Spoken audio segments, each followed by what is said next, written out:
Hey, welcome to another episode of the Cannabis Man podcast. Thank you for clicking on the show, listener. I'm your host, Don Kleppen, and if it's your first time here, welcome, thank you. This is a show where we try to take a journalistic look at all things cannabis. I'm a broadcaster myself here in Chicago, Illinois, where I record this and where I live and work. I do news and traffic on the radio. You can hear me on Lou Manfredini's House Smarts Radio Saturday mornings on WGN, 720 a.m., runs from 6 to 10 a.m., and then David Hochberg's Home Sweet Home Chicago from 10 to noon. I do news for them every week, and I fill in on WGN on other times, randomly. And then I do traffic for iHeartRadio. That's my full-time job. You can hear me on most of iHeart's Chicago stations doing traffic, Kiss FM, Rock 95.5, 100.3, 93.9 The Light, blah, blah, blah. And so that's my regular job, and I took my experience as a professional broadcast journalist, and I married it with my personal experience as a cannabis user for 15 or so years. I started in my late teens, and I kind of started leaning on it in my 20s as a way of getting to sleep regularly, which is something I'd struggled with in my life, and I've leaned on it since then for all kinds of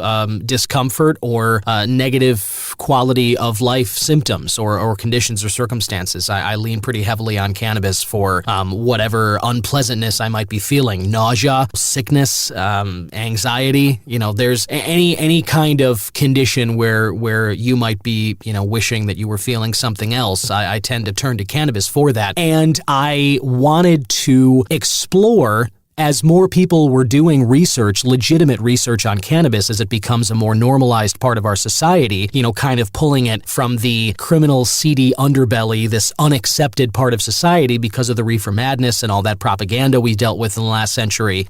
Now we're moving into this place where it's becoming normalized and it's becoming an accepted part of society. And what I felt as a journalist, I felt like the conversation around cannabis was still very, very limited. And I felt that it was still lacking a lot, especially as people are finding out this new and important information as it does become normalized and more studies are being done. So I felt like it was, incumbent upon me to start doing something about it, start having the kinds of enlightened conversations that I've always had with my friends, while we're sharing a joint or sharing a bowl, usually late night at a party, some alcohol involved as well. But I've had these conversations with more and more people outside of those circumstances too, because more and more people are interested now in finding out more about cannabis because it is becoming more acceptable, which is a great thing. So here on the Cannabis Man podcast, that is what we do. We are talking with newsmakers, we're talking with entrepreneurs, we're talking with researchers, we talk with people who are at the forefront, the cutting edge of the cannabis knowledge frontier. These are people who are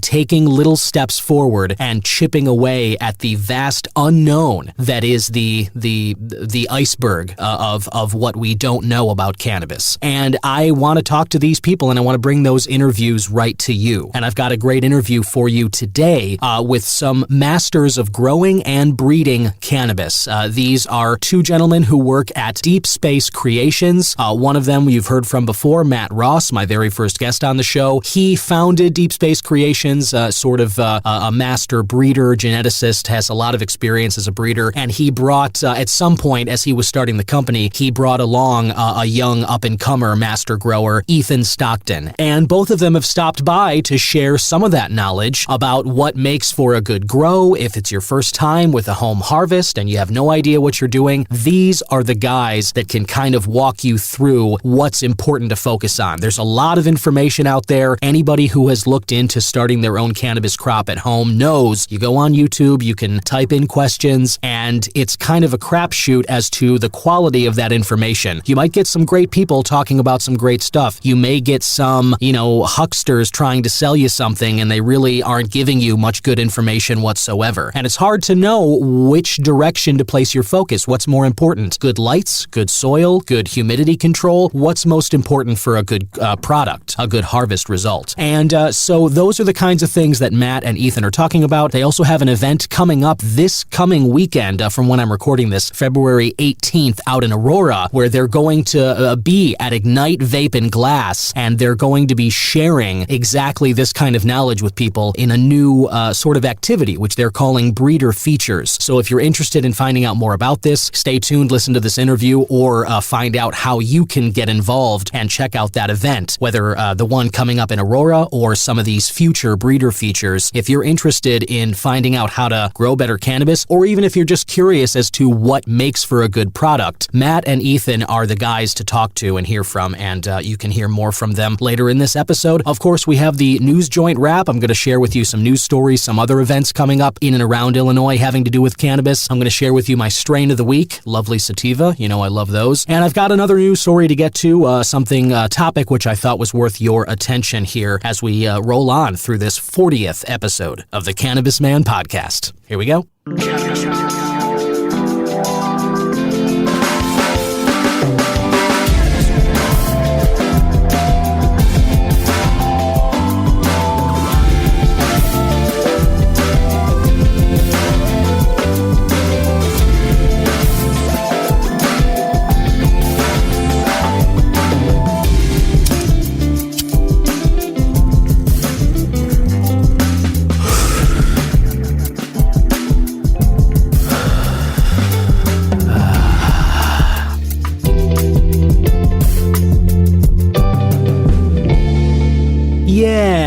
There we are. That is the theme brought to you by my man Yusu Kim, aka Good Son, wonderful musician around the Chicago area. You can follow him on Instagram at I Am a Good Son. Usually releases his new singles there, and he puts out great music. Thanks again, Yusu. That theme is ballin'.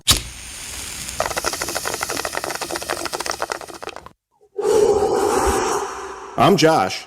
And I'm Roy. And we are the hosts of the Wandering Jews podcast. It's a show where two youngish Jewish dads get baked and wonder what it means to be a Jew today. That's right, Josh. Each episode, we smoke a different strain of cannabis and delve into a high-minded conversation about Jewish culture, learning, and current events. So pack your bowls and check out Wandering Jews by clicking the link in the show notes or find us wherever you get your podcasts. Wandering Jews. It's a podcast for the curious token Jew. L'chaim! Let's check out the News Joint Wrap. This is brought to you by IllinoisNewsJoint.com. Think of it as the joint you can hit for all your Illinois cannabis news and reviews. And let's start with the 2023 Illinois Cannabis Convention, which has been set for June, right at the beginning of summer there. That's lovely. Illinois News Joint has partnered with NECANN, NECANN, to help bring readers and followers the most up-to-date info about the third annual Cannabis Convention for Illinois. They're going to offer discounted prices on general admission tickets as well. Illinois News Joint's also giving away free tickets in the coming months, so keep an eye out for that. NECANN has moved from South Lakeshore to Schaumburg. That's where it'll be this June in 2023. The Schaumburg Convention Center is going to run from Friday, June 2nd from 10 a.m. to 3 p.m. It'll also run Saturday, June 3rd from 10 a.m. to 3 p.m. You can get 50% off general admission tickets by clicking a link at IllinoisNewsJoint.com or just going to NECANN's website and using the promo code NewsJoint50. You can do all of that. NECANN is something special. These conventions are very, very exciting. CROO launches a cannabis disparity and availability study. That would be the Cannabis Regulation Oversight Office, or CREW, if you like. Recently announced the official commissioning of the Disparity and Availability Study for adult use cannabis licenses in Illinois. This is a requirement by the Cannabis Regulation and Tax Act, the CRTA. The Disparity and Availability Study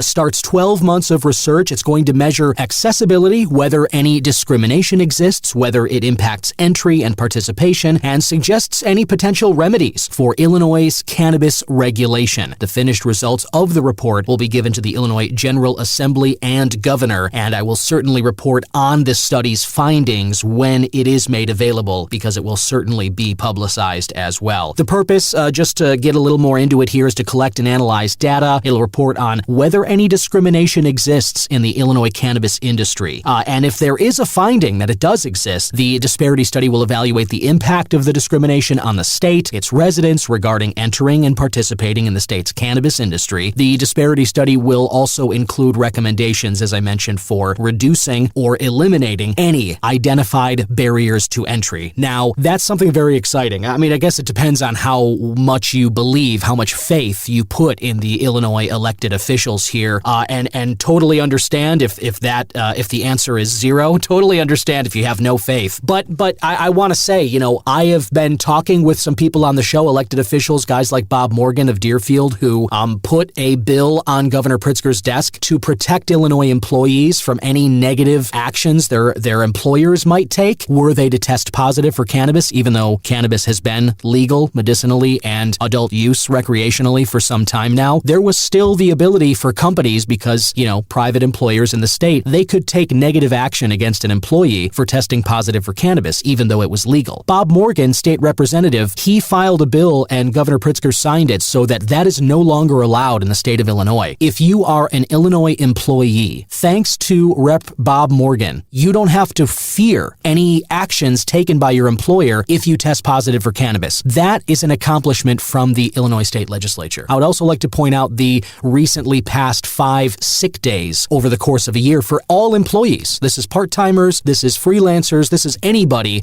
who has a job in Illinois. The government in Springfield just passed 5 sick days. Now, I know that is, you compare it to Europe, you compare it to some other countries with some better socialized medicine there. It's obviously still not enough. I think, if 5 sick days is all you have for the year, it still puts people in a very awkward position, a very tough position of having to decide whether they can take a sick day, whether they can afford to take it, or if they need to save it for, the real disaster that's coming down the pipe. It's not perfect, but I just wanted to point those out as recent examples of what I think of as victories by the Illinois legislature. And even though there may be some hopelessness out there, even though you may not believe that they can do things for us, I choose to think positively and be optimistic that these barriers to entry that this study will definitely be finding. There's no question about it in my mind. I've talked with people on the show about it. The state is asking for something like $250,000 to apply for the lottery license dispensary. You need to pay something like $250,000 even to get a slot on that lottery. And I've had guests on the show who have said that the state is not giving that money back to applicants. So that, to me, right there is obviously a massive barrier to entry. And that's discriminatory, okay? How many people have $250,000 that they've got lying around that they can afford not to see ever again just to take a chance, to take a swing at the lottery of getting a cannabis license, a dispensary license? So I know that this study's going to find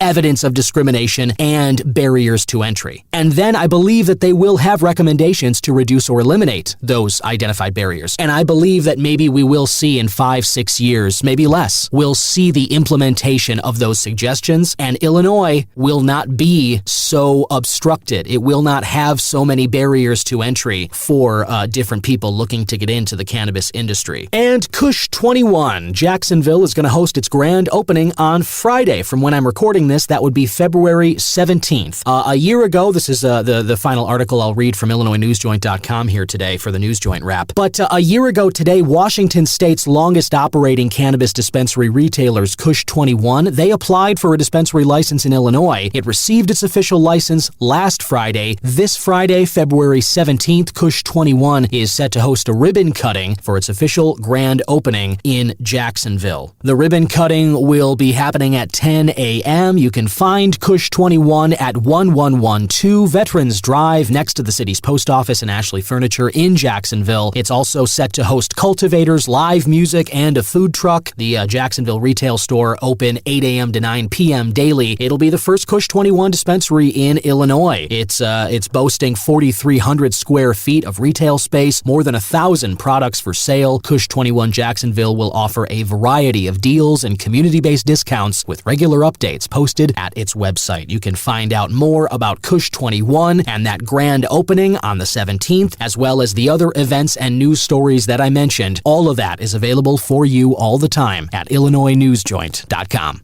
Listener, my guests today, and yes, that is plural, we're doubling up here, and I'm very excited to speak with both of them. We have some master genetics masters here, master breeders and growers. The two of them are very, very knowledgeable in the field of creating great cannabis strains, as is noted by a lot of the great work they're doing at Deep Space Creations. We have the founder of Deep Space Creations here, Matt Ross, as well as one of his young stars up and coming in the breeding and growing community. That would be one Ethan Stockton as well. And they have a very exciting event coming up out in Aurora, a new breeder feature where these creators of Chem de la Chem, which they've got at Deep Space Creations, along with many other very exciting strains of cannabis, they'll be featuring those out in Aurora. And both of them have stopped by today to talk a little bit about this event and the work they're doing there. Listener, please welcome Matt Ross and Ethan Stockton. Welcome, fellas. Hey, what's going on, man? Thanks for having us. Hey, good to be here. Good to be here. Yeah, thanks, guys. My pleasure. And yeah, I know, doubling up is always kind of an interesting interview style. I like it. It's kind of a fun, more energetic little panel here. So I appreciate you guys kind of, just joining together. And Matt, obviously, I've spoken with you before on the show, and I'm happy to talk with you again. Ethan, if you wouldn't mind, just kind of, let us and the listeners kind of know what got you started in cannabis and how you got in with Deep Space here. Fast forward, 2015 is when I actually joined into the industry. I started working with one of Matt's brothers, Jackson, and through him, I had the opportunity to meet Matt. And as Matt was leaving to go take an opportunity up in Chicago, where he's been for a minute, I was able to take over a facility that he had been running and operating and kind of carry the torch. And it was in that moment at that company that, Matt kind of opened it up. He gave me a grip of different crosses, different seeds, some stuff that hadn't been ran yet, some stuff that hadn't been tested. And, he knew just through Jackson and through the work that I had done with, the previous company I'd been at, that, those seeds, those genetics were in good hands. And kind of from there I took, these were some older crosses with some, Lemon G, some Fire OG, some different I-95 crosses that we were playing around with earlier on. And I'd say that was probably 2016 or so, 2017 maybe. So I've kind of been working, with Deep Space from that time, carrying forward. And it's been a good journey the whole time. Been pretty excited working with Chem de la Chem. It made things easy, working with good genetics, having access to quality. I didn't have to question. I didn't have to hunt for cuts. These were, from Matt, the source that he gets these things from. And we just started with good stock, good seed stock, and it made things a lot easier. So just kind of continuing with that, outcrossing and bringing different varieties in. It's been a fun ride. But yeah, I've been with Deep Space now for 6 years probably. Just working some projects and stuff and helping out with some of the feminized lines and regulars here and there, but mostly some of the feminized stuff. So gotcha. It's been a lot of fun. That's awesome. That's very cool. Sounds like, Matt spotted some budding talent, no pun intended, early on, and seems like it was, did good to kind of, blaze that torch, open the door, and obviously you want to, I think, you want to work with good people, especially when you're starting something, and something like Deep Space, obviously, that's very, very cool. And Matt, just kind of going back to that, I know when we first spoke, last time on the show, you mentioned that you kind of came from, that you had spent some time in Colorado, and why you like Illinois' market and whatnot. When you started Deep Space, Matt, what was kind of your philosophy in starting this genetics company and breeding? Just to kind of give a refresher if anybody didn't hear that first interview, Yeah, the motivation really was just to create genetics and to grow weed that not only I liked, but my friends and my colleagues liked. We always seem to be searching for something obviously more potent, but the flavors, the Kim itself is, you look for like the raunchiest. We were just trying to like top each other, like who had the dirtiest cut of Kim that we could smoke. As we continued on, it kind of was just really a hobby. And, eventually people started asking to buy the seeds from me, and, I wasn't going to deny them for sure. And it turned into more of a side hustle. And it still is to this day the same. We're still just, really a small boutique breeding company that's just trying to, really just supply a small group of people, with Firekim genetics. Like, it's never really been I never expected to retire on deep space or anything like that. It was just really something to do, because really that's all we had was just growing dope. For sure. Yeah, I totally understand that. And I think that's, again, very, very cool. Seems like, that sort of motivation, as you mentioned, just kind of wanting to provide people with good bud to smoke and kind of share with your friends, outdo your friends in like a friendly competition for making the best and tastiest stuff. And seems like you really came out of that on top with Chem de la Chem, because that obviously has I think, put deep space on the map. And that strain is incredibly popular. And I have had a chance to try it now, thankfully. And listener, if you haven't, definitely go get yourself some at whichever dispensary you can, because that stuff is always fire, and it does have a unique taste, as Matt was talking about. I'm curious, guys. So, obviously the deep space is the genetic side, and Matt, you just kind of mentioned the growing part of it as well. For people, who might be just starting out, like somebody like me, kind of just getting into the growing journey, who's never before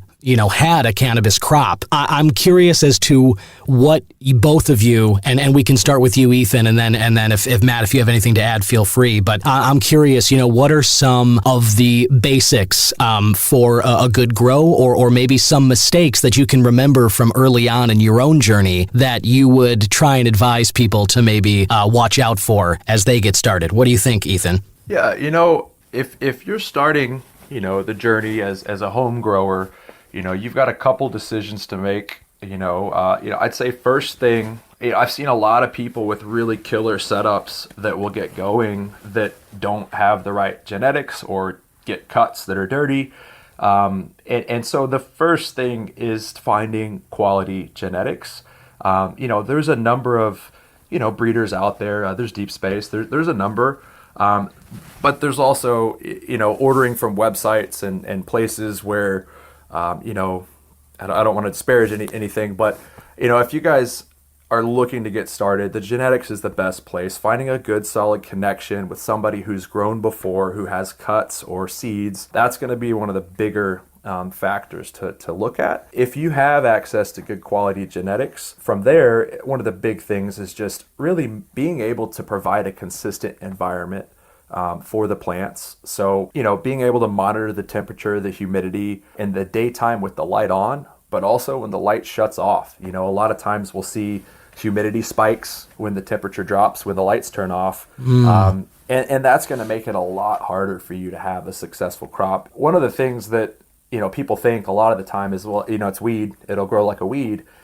And kind of to an extent, that's true. I mean, these plants can take a heck of a lot of abuse and still come out with a product. But, the part of going back to some of the deep space philosophy, in a way, and I think anybody that's growing, for themselves to consume, should adopt this sort of philosophy as well. But just care and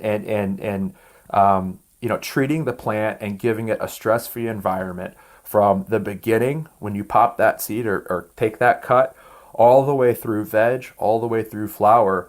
A stress-free environment will yield more, but also not just biomass, it'll yield more resin. And that's kind of what we're all, chasing to some extent is, the terpenes that are enclosed in that trichome head, the THC, and the other flavanols and cannabinoids and things like that. So the thing that I've always thought of is anytime you start a grow, you start with an A+. Everybody could start with an A+, and you can only lose points. You can't ever really regain some of that. If you had a rough veg, you can still bring it back and get a decent flower crop out of it. But man, you're going to put yourself back a couple of weeks, and you never know. If you impact the roots in a bad way, you're going to have trouble. So one of the things is just a stress-free environment from when you pop that seed all the way through flower, and then taking care of that plant as it's curing, as it's drying. Those are some important factors. But I'd say top would be genetics. Second would be the ability to provide a proper environment. And that includes, third would probably be the lights, having proper, enough light. This plant will eat. This plant is hungry, and the more light you can provide while keeping up with the food, you can really maximize your yields and really get some good product out of it. But those are probably the top three things I'd say, just good lighting, good environment, good genetics. You can go the soil route, you can go the, cocoa, rock wool, hydroponic type route. I've seen smoked all of it. It's all good. As long as the care is there, that's the big thing. You can pick a method, stick with it, master that. But I think oftentimes what we see too is, sometimes people, it can be kind of confusing, right? You go online, you watch a couple YouTube videos, you read a couple of articles, and you could be thrown left, right, and center and not have any good idea on like what is the true pathway.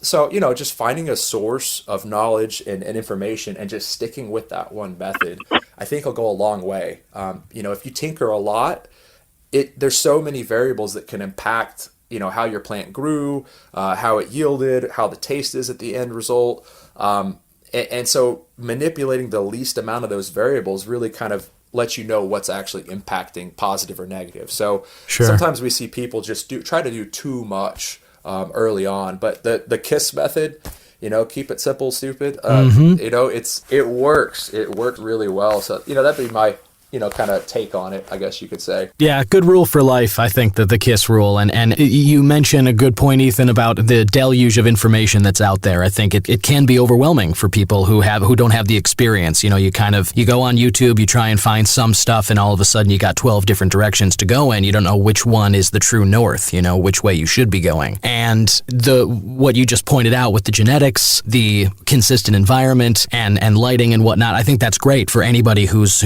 looking to do this and keep it simple. And on that note, I see on the Deep Space Creations Instagram page, which, listener, it's definitely something I recommend you check out. It's at Deep Space Creations _LLC. And it says on there that NeptuneSeedBank.com is where people can find some of the Deep Space products. Is that right? Yeah. You can get Deep Space at Neptune. You can get us at Seed Bazaar.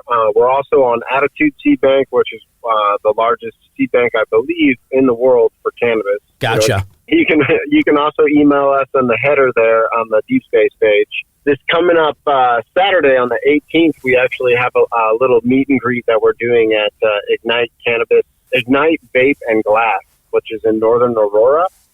We'll be there at 4:30. We'll have seeds.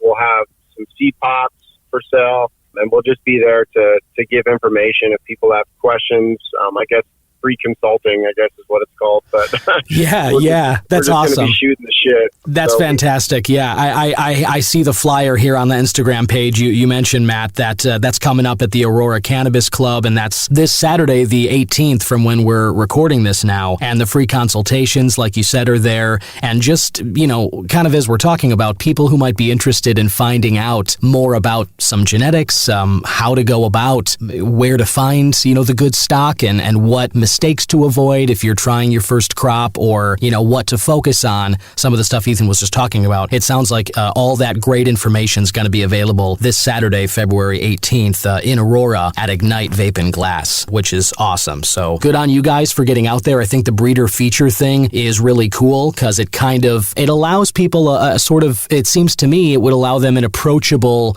method of getting some of this information, of talking to people like you guys who are experts, and do this all the time, and you've gotten knowledge over, years of practice and stuff. This is exactly the kind of event that I think is going to help a lot of people out. So well done, and I hope to see more of this stuff. Thank you. Yeah, it's interesting to, once you get with people and you start finding out, just the issues that they have, and they want to take the right steps to grow proper cannabis, but there's just, it can be daunting. It can be as crazy as they don't like popping their own seeds because they don't have a good germ rate, because they just don't have guidance on a certain technique. And we're happy to give information, and show people what we learned, because that's how we got the information. We met growers that were kind enough to show us their techniques and not hoard their ideas and just kind of spread the love, you know? Yeah, definitely. I was just going to tack on that, one of the things that is difficult to some extent in Illinois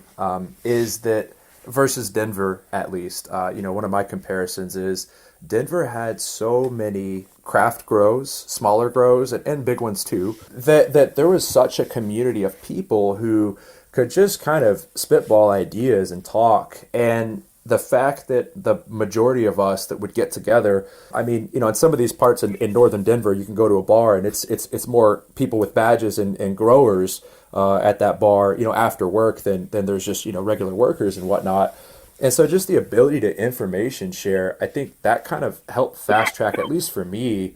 Because I had grown in Texas before for years, but I was very quickly humbled coming to Colorado, realizing like, oh, wow, those techniques, what I was doing, that's not the way. It worked, but it's not the way. And so I think, in Illinois, there are, some craft grows that are starting to pop up, and there's some bigger MSO type companies that are here, but they're so few and far between that you just don't have as many people that are growing and have grown. The ability to just sit on break and shoot the breeze with a group of growers on like what's working for you and what's not. It's kind of hard sometimes in Illinois. And I think these events are cool for that purpose, especially because we get to talk one-on-one, we get to look at pictures, to just meet people that love doing, kind of what we love doing. So it's a good opportunity. It's a lot of fun. We did a pop-up, we've done a couple actually already, and they're super exciting. They're really fun. It's just cool to even have someone just sit there and chill for, 20, 30 minutes and, just shoot the breeze. So it's a good time. I'm excited that we're able to do something like this in Illinois and kind of push the culture and teach people what we love doing. Yeah, for sure. And agreed on that front. I mean, that network of knowledge you're kind of talking about that's baked into a place like Denver, Colorado, California, maybe Oregon, some places where cannabis, and there's been a culture of it for a long time, that knowledge is there in a community and it might be more accessible, kind of like you guys are talking about. Whereas a place like Illinois, that really doesn't exist because there's just not the same kind. The culture wasn't here, not out in the open. There wasn't a wide network of people who are gathering together and kind of sharing the knowledge. And so again, it is why these events like the one coming up in Aurora on the 18th, so cool. Resin came up a little earlier. I know we were talking, Ethan, about some of the, something that as you mentioned, we're all kind of looking to harness those the trichomes and the real valuable stuff of crops. And one of the questions that I had is, I've been hearing a lot about some products of like live rosin, for instance, like some rosin oil, and I've been hearing a lot of people rolling up little bits of it and just putting it into food or putting it into joints. And I actually haven't tried this for myself yet, but I've heard nothing but good things. And I was curious for both of you guys, Ethan and Matt, but the live rosin, what is this product? How is it made? And I'm kind of curious, is it similar to the resin of what gets gunked up in like a glass piece after using it for several months? Like what is live rosin and how do you guys go about making it and what's good about it? Yeah, absolutely. So rosin versus resin, just off the top, if it's a live resin product, very different than the resin that you're talking about in the bowl. When I was in Texas, that was, taking resin hits, when you couldn't find any product for weeks, you're just scraping your bowls together and grabbing roaches out of your ashtray. Right. That's what I was thinking of. Like, yeah, should we call that dead resin, right? Like if this is live resin, the good stuff, like is the stuff that just gathers in bowls, like is that just dead resin? Because nobody wants to be in that position to be scraping that stuff. I've been there. I don't know in the current state, 2023, I don't know that we've classified it. I think dead resin would be hopefully we've put that behind us. Hopefully that's in the past for everybody. Right, right. But there is the dead resin, right? And then live resin is going to be product that, flour, that is frozen, usually within 15 minutes of chopping that plant down. It's a quick process to preserve quality, to preserve the terpenes and all of it. Live resin is something that it's a frozen product that gets ran through a butane extraction. And there's a lot of there's CRC that people are doing, which is kind of controversial, but the basics of it is that it's ran through some butane, and then you get, like traditionally back in the day, like 2015, I think 13, even before that, I think Kind Bill had created the first live resin. But basically, it was out of a capacity issue, having too much product and also just wanting to know, like, what does this plant taste like? Can you get it in a resin form, in a shatter, wax, sugar consistency where it tastes and smells like it does on the stalk right before you chop it down? And so that was the intent with the live resin, and running it through butane freshly frozen is kind of how you achieve that. Live rosin came about, I want to say that was 2014 or 15. My dates may be a little wrong, but that came about by squishing flower nugs originally in between parchment paper with your wife, your girlfriend, your hair straightener. Heat and pressure will squeeze out the resin. Now, the difference between flower resin, I can take a nug from my mason jar, heat up a press, and squish it, and that would be flower rosin. The difference, live rosin, is where you take that product, that flower that's about to be harvested, you chop it down, you freeze it, put it in the freezer, and then the process from there is a bubble hash process. So you would take that frozen bud, put it in a vessel with ice and water, and then agitate it, usually with a paddle. Sometimes you can do 3 washes, sometimes the plant will give you 5 washes, but you'll pull that water and run it through different sieves, essentially different bags. So you'll have like a 220 micron bag, a 180 micron bag, a 150. You can do a 120, a 90, a 73, and a 40. And each one of those bag sizes, as the number gets lower, the size between the mesh gets smaller. So one of the big differences between live resin and live rosin is when you take a live resin product, you're literally, they call it blasting. You're blasting the butane through that product, and you're getting all spectrums to some extent of that product. With live rosin, we're able to pull just the heads that are just the right size and express it that way. So I can get a pull on live rosin where it's just the 120 bag down to the 90 bag. And the quality from that, if I took just that versus mixing that with the 70 bag below it, the 40 bag below it, some of that, when you get to the 40 bag, you're getting into food grade territory.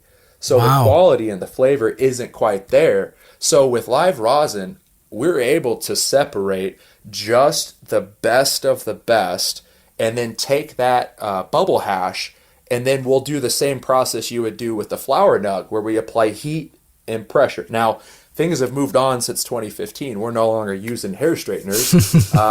There's 4 companies out there. Pure Pressure makes some really solid rosin presses. Low temp plates also make some solid rosin presses. But then on the cheaper side, Nug Smasher also makes some decent ones. So what we'll do is we'll take the fresh frozen material, we'll agitate it bubble hash wise, we'll pull it and separate it into the different bubble hash bags. We'll take that product, dry it, and then from there we'll press it. And there's a ton of experimentation the whole way through, right? So like, I don't know, if I've never washed a strain before, I can't tell you what bag is going to have the headiest trichomes. Sometimes it's the 120, sometimes it's the 90, usually it's the 90, but sometimes the 70 can have some really killer resin. And I'll typically go through and press each one of those and decide through experiments, and that's the fun part, which one tastes better, which one smells better, and then from there you can kind of look to tailor. Yes, I bet. You can tailor the food grade stuff to make edibles and tinctures and rosin caps, pills and things like that. and then you can take the really heady stuff and just separate that. And yeah, it's a really fun process. It's you know, somewhat time consuming. But it's worth it. It's absolutely worth it. So the difference, live resin versus live rosin, is that live resin is kind of a more full spectrum product with butane, with solvents. We can purge those out, and we can get the ppms of that low, but it is not solvent-less. It is utilizing some sort of hydrocarbon extraction method. Gotcha. Live resin, we can tailor the heck out of it and really pick the headiest of the headiest and put that out to market. And so you can really find the expression of that plant and put it out there, which is cool. Yeah. It's really cool to see. Yeah, no, that sounds very, very exciting. And Matt, it's as you were saying in there too, that's your favorite part of the process. I mean, this, even though it is time consuming, it sounds like that infusion part too, like, you know, moving this into foods or tinctures and stuff. I mean, is it something, this sounds like something that you'd feel a lot, maybe a little more strongly than just kind of, you know, smoking even the most potent of bowls. Is that accurate? Absolutely. Absolutely. I mean, it's a dab will do you. Oh, yeah. Okay. Yeah, it sounds fascinating. I'm definitely interested in trying some of this out. You guys have both. I really appreciate the information here. And again, listener, if you're interested in finding out more of this type of great, you know, in-depth information that these masters are kind of sharing right now, you can go to Aurora, the Ignite Vape and Glass in Aurora this Saturday, the 18th, 4:30 to 9 p.m. And you can ask exactly these questions and find out great stuff there. Guys, what do you right now? Just kind of a last wrapping some stuff up. You mentioned humidity before and light as a way of kind of keeping consistency in a grow environment. What are maybe some other things to watch out for? Any kind of crop pests? Anything that's top of mind right now for people that's happening in the environment or with the climate in Illinois right now? What's one other thing in their consistent grow environment that they should be watching out for? Well, you know, the one big thing I'd say is make sure you got the right equipment. Make sure you got a pH pen and you can pH your mixes. Make sure you know your water's clean as well. That's a big thing I see people messing around with. For me out here is like, if you don't run a solid IPM program, you're going to deal with things that we don't have that west because it's just so much more moist and humid out here. You can lose crops to bud rot really quick, and you can get botrytis like nobody's business. I would just recommend that people stay on their weekly sprays for their IPM, whether it's for bugs or if it's, you know, for mold. And I always recommend that people stick with organic. Obviously, don't spray anything that is going to cause you issues 10 to 15 years down the line. Right. But biotactics for like bugs and stuff like that, I know there's a big scare out and about right now with that, and people having issues. But I always recommend if you have mites or you have thrips or aphids, to use the correct bugs. You know, don't just put any willy-nilly thing like ladybugs on your crop. Like, make sure you're getting the proper predator for the pest that you're dealing with. But Gotcha. I mean, if you're growing outdoors here in Illinois, definitely want to get your crop down before October.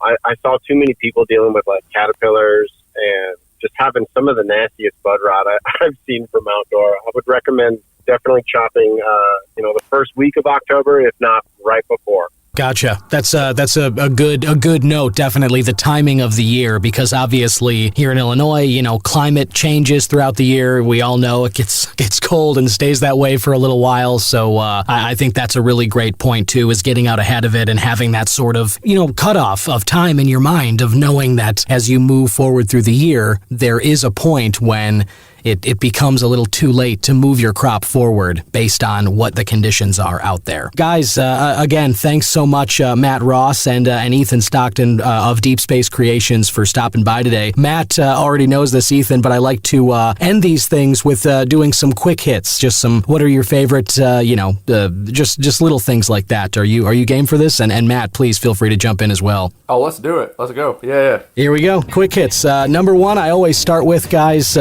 morning bird or night owl? Which are you? I'm definitely a morning.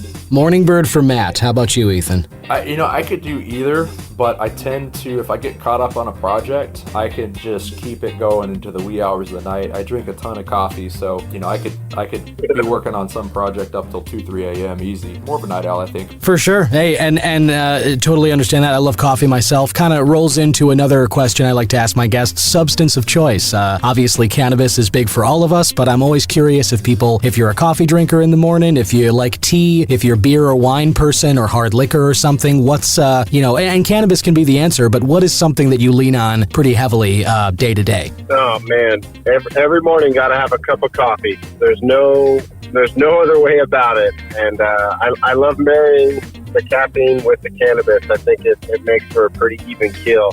Right on. Something to eat, favorite cuisine or a place that you like to go to if you're celebrating something, if you've, just popped another excellent harvest, or you got another one coming down the pipe, or, you've got some event, another one of these breeder features coming up sometime soon. What's either a restaurant or a specific food item that you are definitely going to go hit? If I'm celebrating, I'm going to be downtown at Publican Quality Meat. Yes, love that place. That place is unbelievable. Yeah, it's West Side, right? Is that West Loop-ish? Yeah. Yep. I would, if they're hiring, I would wash their dishes. Yeah, that's the way. I love that place. It is great. Listener, if you haven't been, Publican, yes, Meat Market is excellent. How about you, Ethan? I'd say I keep it pretty simple. There's this place, Maggiano's. Oh, yeah, let us entertain you. Oh, yeah. Nothing too crazy, but, kind of a chain, but I like them quite a bit, so. Same. We, the fiance and I are headed there tomorrow for Valentine's. It wasn't our first choice, awesome. but Chicago, 5-6 weeks out, it's too soon for Valentine's reservations, as I learn every year. It's a lesson I have to remember myself, but either way, we're both always happy to go Maggiano's because the pasta, the homey atmosphere, the Italian kind of date night feel. I know exactly what you mean, Ethan. That is it's a good baseline for sure. The floor is high on that. Movies or TV? What are you guys watching? Whether it's a classic you like to leave on, if you see it come on, just flipping through the channels and you see it there, you'll always leave it on. Or if you're kind of wanting to chase some kind of mood or mindset or whatever, just maybe something that always gets you there and you'll seek it out. What's something you like to watch? Right now, I've been watching a lot of Seinfeld and a lot of Always Sunny. Yes. They're both kind of the same show. Yep. Bad people behaving badly. Right. Agreed. My kids will go to bed. My wife will be winding down, and I'll throw on a couple episodes. And I mean, I've seen them all, but I still found myself chuckling at it. Yeah, for sure. Those are classics. I totally agree. There's a reason why the Comedy Central's always replaying them, why Netflix is always paying billions of dollars every 5 years just to keep them on the library and stuff. Those are absolutely classics. How about you, Ethan? I've been watching Yellowstone a lot, here lately. On that, which is a little different. It's good though. Kevin Costner's doing a pretty good job, playing out his Dances with Wolves, but slightly different character. Yeah. But yeah, sometimes in the background, if I just have Netflix running, I'll have old episodes of Chappelle Show running. Just something light in the background where I can step in and just see a skit from back in the day that just makes me crack up. Chappelle Show is always solid, for something that's a little less serious. It is. Yeah, I totally agree with that completely. I some of those Chappelle Show sketches were just they're gems. They're gems that'll just never get old, and something to go back to constantly. That's just sweet. Right there with you on that. And then finally, I'll go with music for you gentlemen. What's if you're trying to cultivate a certain vibe, if you're maybe in your car at the end of a long workday looking to wind down, or maybe it's sort of the mid to late evening and you've got some kind of event later on and you're trying to get yourself pumped up for it or something. What's an artist or a genre of music that that gets you going? If I need to cultivate a certain attitude or mood, or I'm down, or I'm up, I always go with Frank Zappa. Nice. Probably in my mind, the greatest composer of our time. Yeah, no argument here. Love that. Love some Zapp, man. That's good stuff. How about you, Ethan? Man, I don't know. I always go back to Led Zeppelin. You know, and then it hit me the other day. I was like, I used to think that was a 30-year-old band because it's just how I felt. But no, 30 years ago was the 90s, so it's we're going back a bit to get to some Zeppelin. But that's true. Yeah, it's good stuff. You know, it's music that, you know, and there's some of the songs that are a little bit more, you know, long form and whatnot, you know, as they got a little bit later in their career. But even some of the earlier stuff, it's just kind of, it's just good groovy music, funky, something you could dance to that's got a rock and roll feel to it as well. But definitely love me some Zeppelin. Yeah, right on. Yeah, they are so good too. There's a reason why I think a lot of those songs became like the anthems that they became. You know, it's you hear a couple of notes and like everybody can recognize Stairway, for instance, and it's like that's just you've left a mark on history that way, you know, and they've done that a couple of times, I think. So perfectly good answers, both of them. And very, very enjoyable, and thanks a lot for those answers to the quick hits and for the excellent information about breeding and about growing in terms of cannabis that both of you guys shared. And listener, just one more time, if you're interested in finding out more about what both of these masters can tell you about growing cannabis, about keeping some good strains going, head to the Ignite Vape and Glass at Aurora Cannabis Club. That's this Saturday, February 18th, 4:30 p.m. to 9 p.m. And you can get some growing advice and free consultations, and they'll also have some of their stuff there to look at and check out. Chem de la Chem is obviously one of their very well-known strains, but they got some very, very excellent variety and some more exciting stuff coming down the pike. So listeners, head out there to Aurora this weekend, and thank you both, Matt Ross and Ethan Stockton, very much for stopping by today and sharing your information. We appreciate it. Thanks, Tom. Hey, thanks. It was a pleasure. Indeed. And you guys have a great rest of your day, and we'll talk again. Bye now.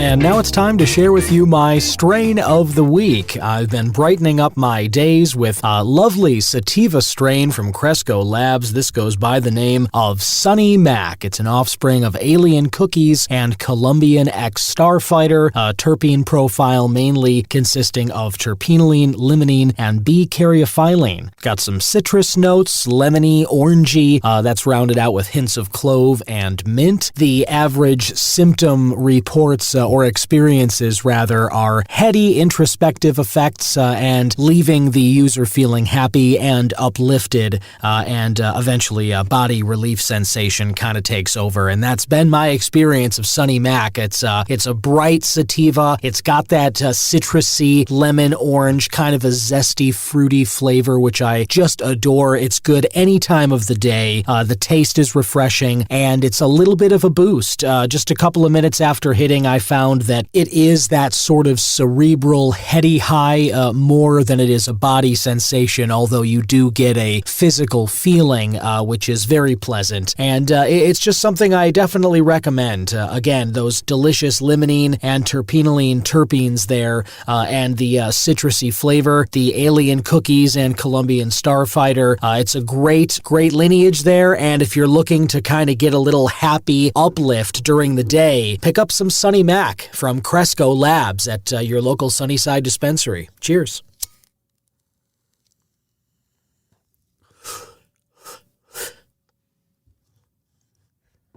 Oh, yeah. Good stuff. Very good stuff. This batch of Sunny Mac that I picked up, by the way, got this from the Wrigleyville Sunnyside, where I tend to go. THC average is 26.04. Harvest dates November 28th, 2022, not that long ago. And it was packaged on January 5th. So I picked this up literally a week or so after this was packaged. So very recent harvest date. Tastes very fresh. All of this has been very pleasant. And I'm smoking this Sunny Mac out of a lovely little glass piece that I picked up from 420pipes.com. This is a wonderful website that Nick Thomas, originally of Springfield, Illinois, has put together. It's got a very cool smoke local initiative. So any bud shops or head shops, glass, or any kind of cannabis products shop that's near you, you can just type in your zip code into 420pipes.com, and then that shop will show up in the system, and you can just order products products from there through 420 Pipes, and it'll be shipped right to you. That is that Smoke Local initiative that Nick Thomas has come up with, and they have some wonderful products as well. And even if you don't have a local head shop that you're looking to support, I mean, who doesn't love smoking out of a new glass piece that you haven't used before? I mean, we all deal with the resin, the gunk, the buildup, what I'm calling dead resin going forward, this stuff that gathers in your glass pieces after you use it for a while. It's very tough to clean. They make a lot of good products, but it's still a lot of effort. And, it's sometimes easier to just replace it with something new. And Nick Thomas and 420pipes.com, they sell great pieces just like this one for $4.20 every single day. So you don't break the bank, but it's not cheaply made. It's high quality. It's good glass, locally sourced, a lot of it to Illinois. And again, this stuff will ship right to you. And if you like that idea, they got this sample box. You can subscribe monthly to 420pipes.com, and you can get a box full of new smoking materials that you can try out.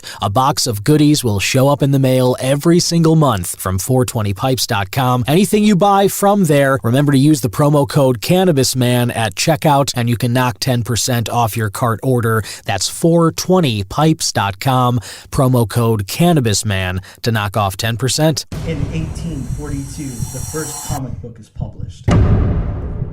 Then, in 1938, a golden age begins. In 2023, comic book readers were left with one important question.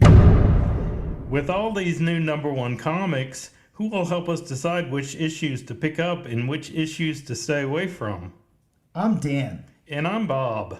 Join us each and every week as we dissect, discuss, and review a brand new first issue comic book.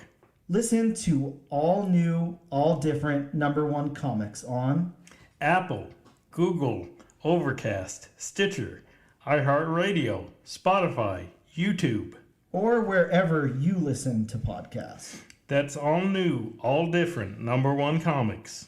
Subscribe and enter our weekly giveaway. One final note before I let you go this week, listener. A headline crossed my feed a few weeks back, and I wanted to bring it up to you here. Curaleaf announces closure of operations in California, Colorado, and Oregon. The proactive exit will generate additional cash and improve margins in a non-safe banking environment. This was published out of New York by one Tony Lang, January 26th of this year. This is in the Cannabis Business Times publication. I will share the article. It's, as they say, Curaleaf Holdings is a leading international provider of consumer cannabis products. I'm sure you've heard of Curaleaf, listener, and they just announced when this came out at the end of last month, the proactive closure of the majority of their operations in California, Colorado, and Oregon starting this month, and they're looking to streamline businesses. They say in an effort to further optimize operations and reduce costs, the company will consolidate cultivation and processing ops in Massachusetts to a single facility in Webster, resulting in the closure of its Amesbury facility. Curaleaf expects to record non-cash restructuring and impairment charges, which it'll detail on its fourth quarter earnings call next month in March. I'm not going to go through the rest of the article. It's pretty dry. If you're interested in this, again, like I said, I'll share it. But the reason I felt this was worth bringing up, listener, is because Curaleaf Holdings is a massive global cannabis company. This corporation has bought up tons and tons of small cannabis operations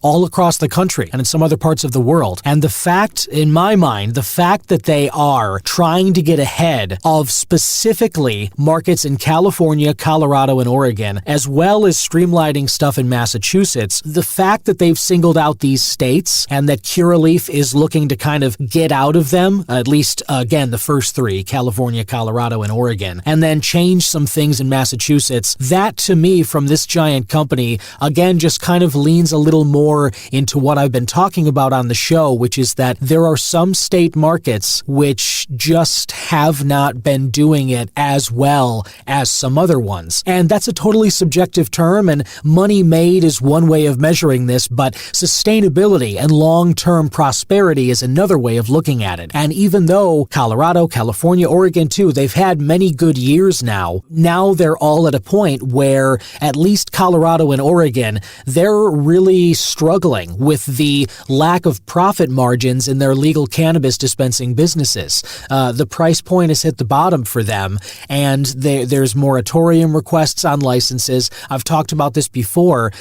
It's something that I fear can happen when you throw open the gates and let anybody become a licensed dispenser in a legalized cannabis market. When you do that, the average quality inherently comes down, and the cost of making the product, if it's not, rock bottom, all of a sudden those margins are slimmer and slimmer, and the incentive from these companies, and even if they're just craft growers, the incentive from them to really deliver a great product to store shelves, well, there isn't much incentive because they're not getting much profit, even if they do bring a killer product to market. So that's what I worry about with some states. Again, a lot of this is going to change when safe banking passes, and if, hopefully, fingers crossed, we get a rescheduling of cannabis off of Schedule 1, and we finally get this sort of national interstate market of commerce where cannabis products are moving over state lines,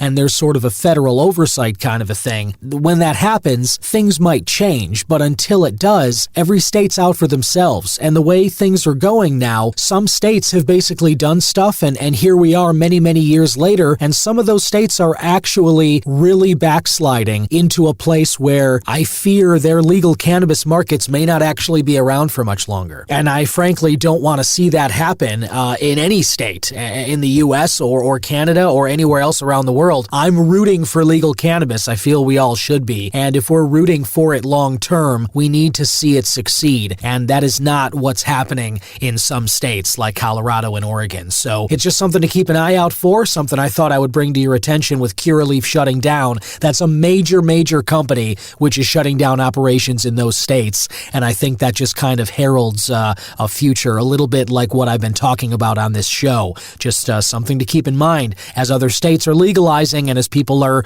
kind of complaining about how states are doing things differently. I don't think you can complain too hard when people are trying in real time to suss out something and, save it for the future as well. You want to make sure that it goes well long, down the road into the future, not just now in the short term. You want to make sure legal cannabis is bright and prosperous down the road as well. That's all I got for you this week, listener. I want to thank again my guests, Matt Ross and Ethan Stockton. Hopefully you can check out more of what they were talking about this weekend in Aurora at the Ignite Vape and Glass, that cannabis workshop, and the free consultations that Deep Space Creations is offering. But if not this weekend, then they'll be doing some of that in the future. And I will bring another episode to you in the future with a guest interview, more news and information about cannabis as it becomes legalized and normalized right here in the U.S. and around the world in this year of 2023. Lots of exciting stuff ahead for all of us, and especially here on the Cannabis Man podcast. Bye-bye.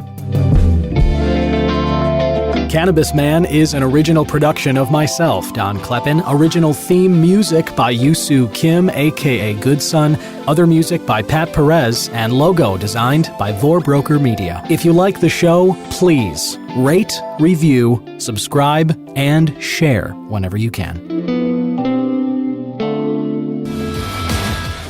Hello, this is Ruin Willow, and you are listening to the Oh, Fuck Yeah with Ruin Willow podcast. This is erotica, romance author, podcaster, sex blogger, Ruin Willow. And on my podcast, I talk about all things related to sex, sexuality, sexual health, erotica. I want to help you enjoy your life and have better sex using the tools of erotica, erotic audio, and interviews talking with sexuality experts in the field of sexual health, sexuality, and sexual wellness. Come listen to my podcast. I have a wide range of topics and fiction erotica storytelling. Oh, fuck yeah, with Ruin Willow podcast.